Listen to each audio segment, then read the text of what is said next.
Hi folks, John Adamson, the Rehab and Documentation Guru. Just finished working on a Saturday. I saw a couple joint replacement patients. That's always fun.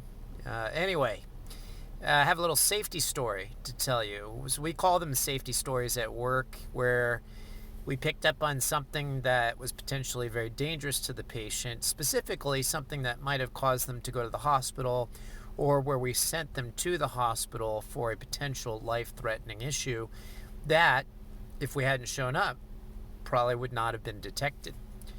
And the purpose of this story is to, first of all, encourage you to do a really thorough job on your assessments. I don't care what setting you work in. It does not matter. You really should be paying attention to that patient, because one thing we've seen routinely is that partly, and I believe this thoroughly, the overtaxing of doctors, of primary care providers, even in the hospital setting, of overtaxing of the individuals that are caring for patients, things go undetected. So I had a patient in his 90s who had a history of CHF, and he had some other things going on. But anyway, I did a PT evaluation on him on Friday, and he had 3+ pitting edema, both lower extremities. And if you looked at his lower extremities, you would assume that this guy was, resolving or had continued, I should say, issues with CHF. But his family member who was there reported to me that his legs actually were looking a lot better since he came home. They were actually reducing in edema, and they were bilateral and symmetrical. I was doing some stuff with him, and I noticed that his left upper extremity was edematous as well. But then when I looked at his right, I saw the left arm was much bigger. And so I almost missed that. I almost overlooked it, but I do blood pressures on all my patients and usually typically go for the left arm, and saw that and thought, maybe I shouldn't do a blood pressure on this side. And I started asking questions about the edema. And it turns out, with some prompting, I found out from the family member that the patient had had increasing left upper extremity edema over the course of about 24 hours, while at the same time decreasing lower extremity edema. So, if it was a peripheral issue like the CHF, I would expect potentially this guy could have upper extremity edema as well as lower extremity edema. But I'd also expect ascites, and I would expect this guy to have massive problems with breathing. If he's got upper extremity edema also because of CHF, that guy's not doing well and probably shouldn't be just in the home. The other clue, of course, is the fact that the legs were improving while the arm's getting worse.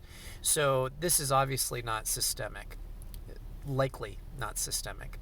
And then thirdly, of course, it's unilateral. So I'm thinking immediately a peripheral issue, and in this case, probably a DVT. And upon palpation of his anterior upper arm around the biceps area, it could be determined that he had some warmth in that area that was not typical. And also he had a little bit, very mild rubor. And so I always doubt myself a little bit. Like, should I send this guy out 911? I don't want them to go there and there's nothing that's found and they're just sent home and they wasted a trip to the emergency room. But I talked it over with the family member. They were like all on board with me. And so we sent him to the hospital, 911. Turns out he had a blood clot, a DVT. Thank God he went to the hospital. Now here's another part of the story. So I called this family member, and she said, yeah, they wanted to send him home, and they were telling us there is no blood clot. And this family member, thank God, she was like pushing very hard, saying, I believe there's a blood clot. And I told her before she went to the hospital, I said, make sure you tell them that if they're going to send him home and you don't feel like they've taken care of the issue, tell them you are not comfortable with taking him home at that point. And apparently she did that. And push comes to shove, the doctor finally ordered a Doppler, and they found the DVT. Teach your patients to be advocates for themselves. So I guess that's another lesson from this. And I've really pushed that lately, because I've just seen so many things missed. I'm thankful I'm back in the clinical field because I see so many things that are missed. And it's partly because doctors aren't spending the time they need with the patients. And we as rehab clinicians often get a chance to spend significant time and really delve deeply. But we should be doing that. And if we don't get everything looked at on a particular visit, look at it the next visit. But make sure you're thorough, and make sure you teach your patients to be advocates for themselves or the caregivers of the patients. And if, when in doubt, go ahead and pull the trigger, get the patient to the hospital. I'm thankful that it panned out well in this particular case. Anyway, John Adamson, the Rehab and Documentation Guru, just about home, and going to enjoy the rest of the weekend with my family. Take care, and God bless.